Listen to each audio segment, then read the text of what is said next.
Assalamualaikum warahmatullahi wabarakatuh. Halo semuanya, kami dari kelompok 8, mata kuliah Cost Accounting atau Akuntansi Biaya 1, kelas 330 D3 Akuntansi. Pada kesempatan ini kami akan menjelaskan tentang Job Order Costing, khususnya mengenai cara menghitung COGS dan penjurnalan menggunakan metode pesanan. Sebelumnya perkenalkan anggota kelompok kami. Yang pertama yaitu Diki Bimantoro Aji, kemudian yang kedua saya sendiri Febrintan Sadewi, dan yang terakhir Lydia Saraswati. Pembahasan yang pertama yaitu menghitung COGS menggunakan metode pesanan. Nah, sebelum kita ke inti pembahasan, kita review kembali apa itu Job Order Costing. Job order costing adalah metode perhitungan biaya di mana biaya produksi antara lain direct material, direct labor, dan factory overhead diakumulasikan untuk setiap pesanan yang terpisah. Yang mana pada proses produksi disesuaikan dengan pesanan pelanggan dengan spesifikasi tertentu. Produk akhir berbeda antara satu dan yang lain atau heterogen. Biaya produksi dibebankan langsung ke produk yang bersangkutan dan biaya produksi dicatat rinciannya dalam kartu biaya pesanan atau job cost sheet. Kemudian, apa itu COGS? Cost of goods sold atau harga pokok penjualan atau yang biasa disebut COGS adalah semua biaya yang muncul dalam rangka menghasilkan suatu produk hingga produk tersebut siap untuk dijual. Nah, lalu bagaimana cara menghitung COGS itu sendiri? Sebelumnya, kita harus mengetahui dahulu alur dari Job Order Cost Accounting. Yang pertama yaitu purchase atau pembelian raw materials inventory atau bahan mentah. Kemudian yang kedua yaitu factory labor incurred. Nah, dari kedua faktor atau kedua beban biaya tersebut, nantinya akan masuk ke work in process.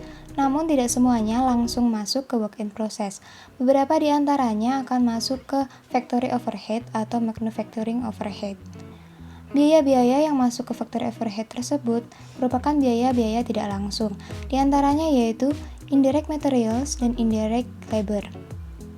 Namun selain itu terdapat pula other factory overhead, yaitu depreciation, insurance, repairs, dan lain sebagainya yang berkaitan dengan pabrik produksi dan hasil produksi. Dari ketiga kelompok biaya tersebut diantaranya yaitu direct material use, direct labor use, dan overhead applied masuk ke work in process. Setelah proses selesai, maka akan menjadi produk jadi yang disebut dengan cost of complete jobs. Proses perpindahan barang jadi dari work in process ke finished good disebut dengan COGM atau cost of goods manufactured. Kemudian setelah finished goods terjual, maka itulah yang disebut dengan cost of goods sold atau COGS. Jadi di sini dapat disimpulkan bahwa COGS dihitung dari nilai atau biaya barang terjual sesuai dengan arti dari COGS itu sendiri, yaitu harga pokok penjualan. Namun di sisi lain dapat juga dihitung dengan menggunakan persamaan, yaitu COGS sama dengan beginning finished good ditambah COGM dikurangi ending finished good. Berikut ini adalah contoh soal perhitungan COGS. Di sini terdapat job order cost sheet dari PT Sandbox. Kemudian pertanyaannya yaitu, berapakah total COGS dalam job order cost sheet di samping? Sebelumnya kita baca dulu data dari job order cost sheet-nya. Yang pertama yaitu beginning dari masing-masing job. Job 201 dengan material, labor, factory overhead dengan total 6.350. Kemudian job 202 dengan total 8.450 dan job 203 dengan total 4.060. Lalu status dari masing-masing job masih dalam in process semua.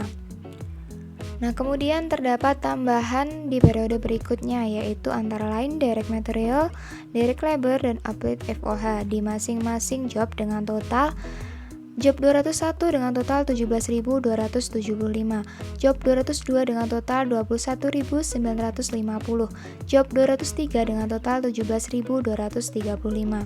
Sehingga ending dari masing-masing job antara lain yaitu ending dari job 201 sebesar 23.625 ending dari job 202 sebesar 30.400 dan ending dari job 203 sebesar 21.295.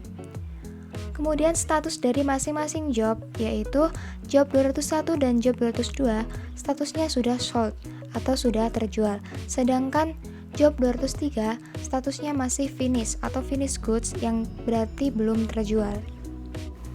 Kemudian untuk menjawab soal ini, yaitu total COGS dalam job order, sesuai dengan penjelasan sebelumnya bahwa COGS dihitung dari biaya barang terjual, sehingga dapat langsung saja menjumlahkan barang yang terjual dari job 201 dan job 202, yaitu 23.625 ditambah 30.400, sehingga total COGS-nya yaitu 54.025.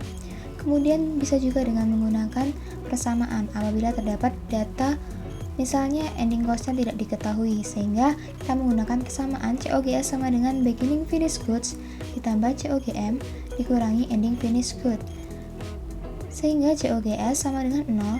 0 di sini karena tidak terdapat finished good awal, yang mana di masing-masing job masih dalam in process. Kemudian ditambah dengan COGM. Di sini COGM kita rinci dari COGM awal dan COGM ending, sehingga total COGM-nya yaitu 75.320, kemudian dikurangi dengan ending finished good sebesar 21.293, sehingga total COGS-nya sama dengan yang sebelumnya yaitu 54.025. Pembahasan berikutnya yaitu tentang penjurnalan menggunakan metode pesanan. Yang pertama, pencatatan akuntansi untuk bahan baku. Pencatatan pembelian bahan baku serupa dengan pencatatan persediaan berdasarkan sistem perpetual, yaitu dengan mendebit akun material dan mengkredit account payable atau kas tergantung jenis pembeliannya. Nah, untuk pencatatan pemakaian bahan baku, ini dipisahkan antara direct material dengan indirect material. Yang pertama untuk direct material, ini didebit pada akun work in process, kemudian dikreditkan dengan akun material. Untuk pencatatan penggunaan indirect material, ini didebit akun eval control, kemudian dikredit akun material. Atau bisa juga digabung, untuk sisi debit yaitu work in process dan eval control, untuk sisi kreditnya yaitu material. Kedua, yaitu pencatatan akuntansi untuk tenaga kerja. Biaya tenaga kerja yang terjadi. Ini dilakukan untuk mencatat perkiraan payroll atau gaji yang terjadi untuk setiap periodenya, yaitu dengan mendebit akun payroll, kemudian dikreditkan pada akun accrued payroll. Seperti halnya pencatatan pemakaian bahan baku, pencatatan tenaga kerja ini juga dipisahkan antara direct labor cost dengan indirect labor cost. Yang pertama, untuk mencatat direct labor cost, ini debit akun work in process, kemudian dikreditkan akun payroll. Yang kedua, untuk mencatat indirect labor cost, ini didebit akun eval control, kemudian dikreditkan akun payroll. Atau bisa juga digabung di sisi debit, work in process dan eval control, kemudian dikreditkan pada payroll.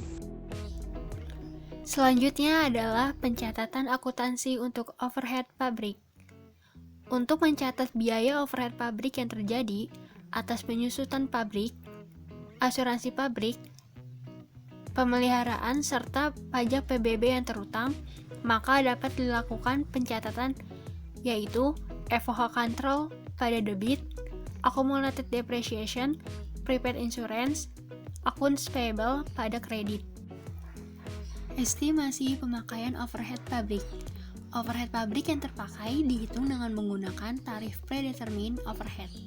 Untuk tarif ini dapat menggunakan berdasarkan jam kerja langsung, jam mesin, dan lain-lain. FOH yang dibebankan ke dalam suatu pesanan disebut applied overhead. Maka penjurnalannya work in process pada debit, serta applied FOH pada kredit. Penutupan akun applied FOH. Pada akhir tahun, akun applied FOH akan ditutup ke akun FOH control sebagai berikut. Applied FOH pada debit, FOH control pada kredit. Jika jumlah applied FOH kurang dari jumlah FOH control, maka keadaan ini disebut sebagai under applied FOH. Besarnya selisih antara jumlah applied FOH dengan jumlah FOH control akan dilakukan penjurnalan COGS pada debit, FOH control pada kredit. Sedangkan jika jumlah applied FOH lebih besar dari jumlah FOH control, maka keadaan ini disebut sebagai over applied FOH. Dan besarnya selisih antara jumlah applied FOH dengan jumlah FOH control akan dilakukan penjurnalan FOH control pada debit, COGS pada kredit. Selanjutnya adalah pencatatan akuntansi untuk pesanan yang telah selesai. Apabila pesanan yang dipesan telah selesai diproduksi, maka proses selanjutnya adalah mengakumulasikan seluruh biaya yang telah terjadi pada proses produksi untuk dicatat dalam bentuk finished good. Maka penjurnalannya adalah finished goods pada debit, work in process pada kredit. Selanjutnya, pencatatan akuntansi untuk produk yang terjual.